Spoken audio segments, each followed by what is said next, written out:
অন্তঃসত্ত্বার উপর হামলার অভিযোগ, আদিবাসীদের উত্তরকন্যা অভিযান ঘিরে শিলিগুড়িতে ধুন্ধুমার, জনজাতি সুরক্ষা মঞ্চের ডাকে উত্তরকন্যা অভিযানে তুলকালাম, পুলিশের সঙ্গে বিক্ষোভকারীদের ধস্তাধস্তি, পুলিশের ব্যারিকেড ভাঙেন বিক্ষোভকারীরা, পুলিশকে লক্ষ্য করে ছোড়া হয় ইট, জুতো, জলের বোতল, বিক্ষোভকারীদের উদ্দেশ্যে পুলিশ কাঁদানে গ্যাস, জল কামান ছোড়ে।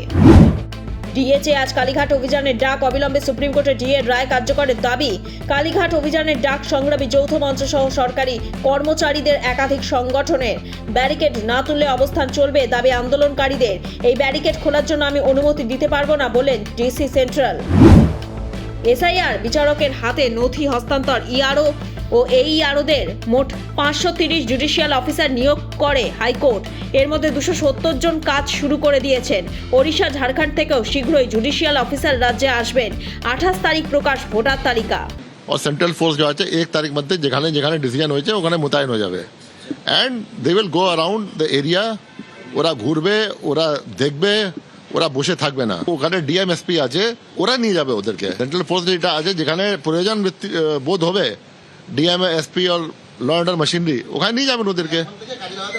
নিশ্চয়ই লাগাতে পারবেন, কেন লাগাতে পারবেন না? এমনি সেন্ট্রাল ফোর্স এসছে ল অর্ডার এখন অ্যাসিস্ট করার জন্য, প্লাস আছে ইলেকশন জন্য। ইলেকশন জন্য the area domination is part of that thing, spelled out policy of ECI. Area domination মতলব আছে ওরা এরিয়া যাবে, চিনবে, পেট্রোলিং করবে। হ্যাঁ, ওদের গাড়ির মধ্যে জিপিএস থাকবে। ও তারপরে সেন্ট্রাল অবজার্ভার বলেছেন বডি ক্যাম থাকবে। তো এটা যেটা আছে এদের ভালোই, কোথায় কি ঘুরছেন না ঘুরছেন রোজ সব আমাদের কাছে ফিডব্যাক থাকবে। দুয়ারে বিধানসভা নির্বাচন, এর মধ্যে আসানসোলে রানীগঞ্জ বিধানসভার অন্তর্গত কুমোর বাজারে চিনকুটি পাড়ায় ডাস্টবিন থেকে উদ্ধার প্রচুর সংখ্যক ভোটার কার্ডগুলি সেখানে কেন, কিভাবেই বা এলো তা নিয়ে উঠছে নানান প্রশ্ন।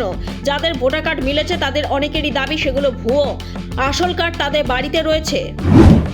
হাওড়া প্রমোটার খুনের ঘটনায় 3 জনকে গ্রেফতার করে পুলিশ। বুধবার রাতে তল্লাশি চালিয়ে জোড়াসাঁকো থেকে এই 3 জনকে গ্রেফতার করা হয়।